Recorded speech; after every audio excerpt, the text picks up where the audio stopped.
Assalamualaikum warahmatullahi wabarakatuh. Nama saya Anissa Ramadhani. Baiklah, di sini saya akan menjelaskan rangkuman materi mata kuliah Sistem Informasi Pemasaran dan Survei Pelanggan. Berikut adalah daftar materinya. Materi yang pertama yaitu survei pelanggan SIM card di modern channel. Dalam hal ini, kami menggunakan jenis data yaitu data primer yang berkaitan dengan hal yang diteliti. Data primer adalah data yang langsung diperoleh dengan melakukan penelitian lapangan terhadap responden yang dituju. Metode yang digunakan dalam pengumpulan data primer adalah dengan menanyakan langsung di tempat.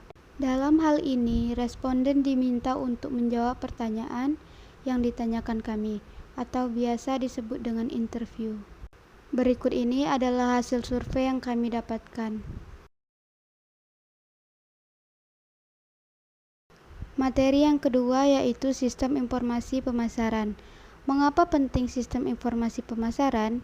Untuk mengetahui kebutuhan pelanggan. Dengan melihat data-data pemasaran, perusahaan akan mudah mengetahui barang dan jasa yang diinginkan dan disukai pelanggan. Mengetahui perencanaan yang efektif. Sistem informasi pemasaran akan menghasilkan sejumlah informasi yang dapat digunakan dalam membuat perencanaan yang efektif dan efisien. Mengetahui ancaman perusahaan. Sistem informasi pemasaran akan menghasilkan identifikasi dan menemukan masalah terkait para pesaing perusahaan. Dengan begitu, perusahaan dapat menentukan keunggulan yang lebih bervariasi, seperti kualitas yang baik dan harga yang lebih murah. Mengapa penting survei pelanggan? Yaitu untuk mengetahui kualitas produk dan layanan dan melakukan evaluasi sehingga bisa bersaing. Untuk mengetahui seberapa puas dan loyal pelanggan terhadap produk dan layanan yang kita berikan. Melakukan penilaian penjualan perusahaan. Mengetahui kemampuan pesaing. Menjadi sumber informasi untuk mengambil bagi manajemen dalam memenangkan pasar dengan menciptakan produk dan layanan berkualitas. One-to-one marketing adalah salah satu model pemasaran yang bersifat pribadi atau personal, atau pemasaran yang dipersonalisasi. Strategi one-to-one marketing akan membuat orang seperti menjadi pelanggan atau konsumen utama perusahaan, karena setiap produk didesain khusus untuk dirinya. 4 kerangka one-to-one marketing. 1. Identifikasi prospek pelanggan. 2. Membedakan basis pelanggan berdasarkan kebutuhan dan nilai. 3. Berinteraksi dengan pelanggan secara personal. 4. Sesuaikan layanan produk dan pesan untuk setiap pelanggan. Materi yang ketiga yaitu tugas individu. Beberapa kekuatan telah membantu membentuk fokus baru one-to-one pada konsumen, yaitu konsumen yang menuntut lebih banyak dan mempunyai waktu sedikit, permintaan untuk tanggung jawab pemasaran, masyarakat yang lebih beragam. Proses komunikasi pemasaran yang direvisi. Proses komunikasi pemasaran tradisional di mana setiap orang menerima pesan yang sama melalui saluran yang sama, tidak lagi dipegang dengan benar di dalam lingkungan one-to-one marketing. Kegaduhan dari periklanan yang bersaing untuk mempengaruhi penulisan dan penguraian sandi dari suatu pesan. Pengertian pelanggan. Pelanggan adalah orang-orang yang kegiatannya membeli dan menggunakan suatu produk, baik barang maupun jasa secara terus-menerus. Pelanggan atau pemakai suatu produk adalah orang-orang yang berhubungan secara langsung maupun tidak langsung dengan perusahaan-perusahaan bisnis.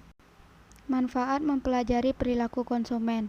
Bagi pemasar, mempelajari perilaku konsumen bermanfaat untuk memprediksi bagaimana konsumen akan bereaksi terhadap isyarat pemasaran serta isyarat lingkungan. Bagi konsumen, mempelajari perilaku konsumen bermanfaat untuk membantu mengambil keputusan pembelian serta konsumsi produk atau jasa dalam kehidupan sehari-hari. Faktor-faktor yang mempengaruhi perilaku konsumen. Faktor pribadi seperti usia, jenis kelamin, budaya, profesi, dan latar belakang. Faktor psikologis seperti kebutuhan pribadi sebagai seorang konsumen. Faktor sosial seperti lingkungan, media sosial, kelas sosial, pendapatan, dan pendidikan.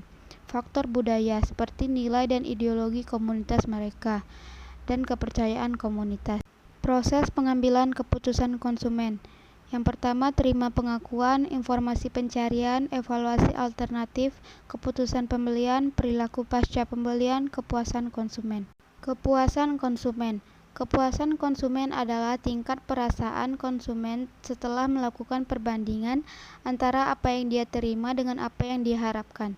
Menilai kepuasan konsumen dan meningkatkan ekspektasi konsumen, sehingga dapat menjadi pelanggan yang setia. Perilaku konsumen.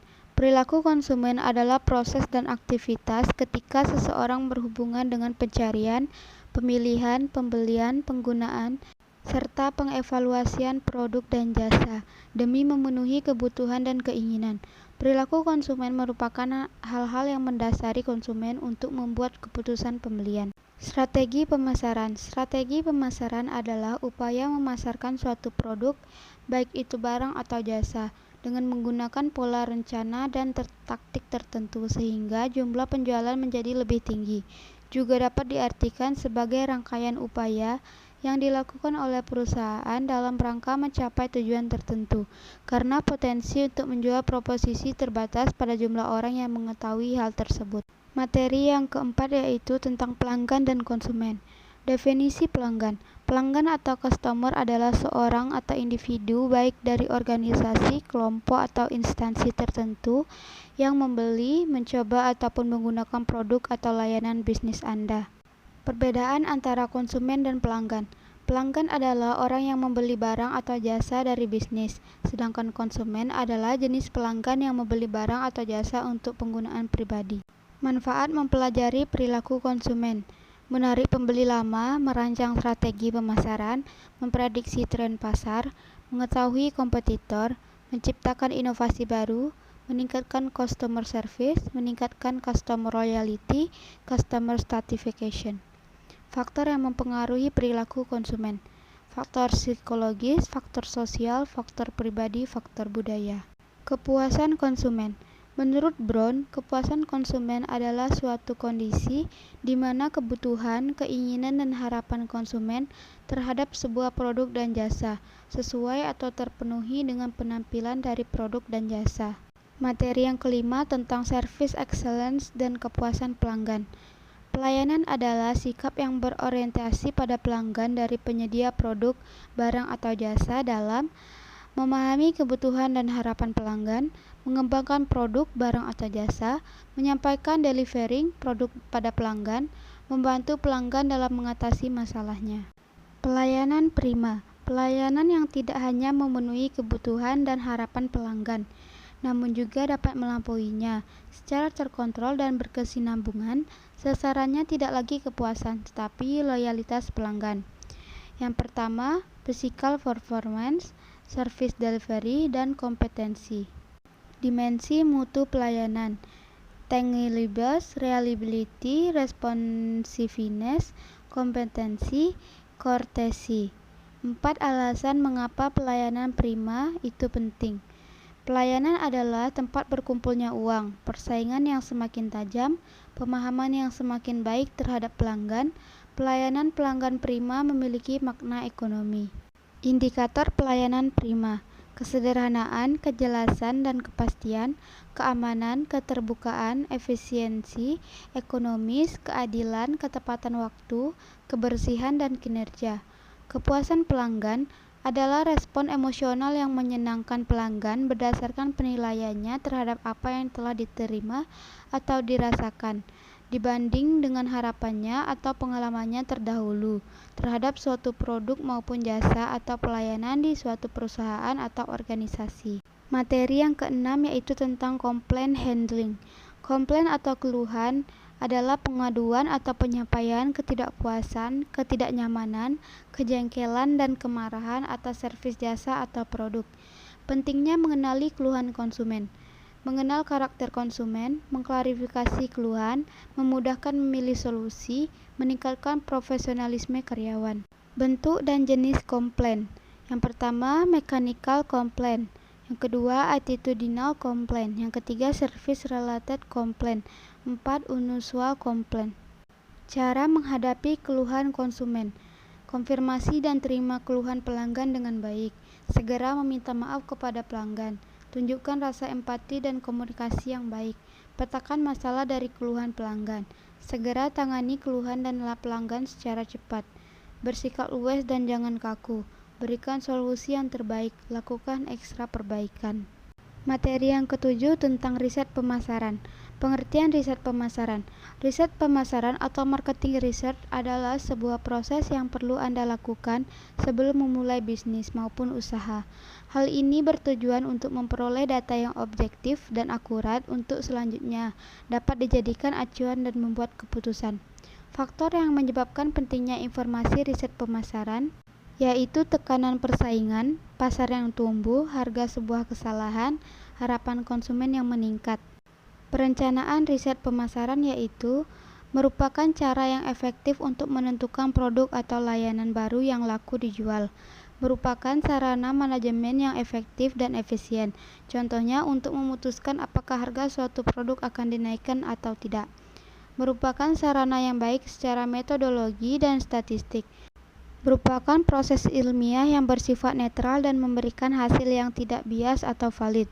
Merupakan sarana mendekatkan perusahaan dengan konsumen atau promosi secara halus.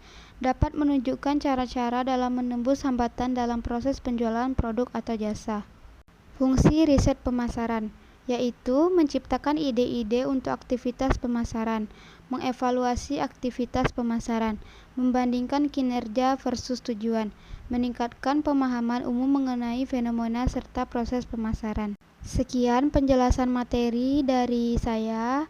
Lebih dan kurang saya mohon maaf. Assalamualaikum warahmatullahi wabarakatuh.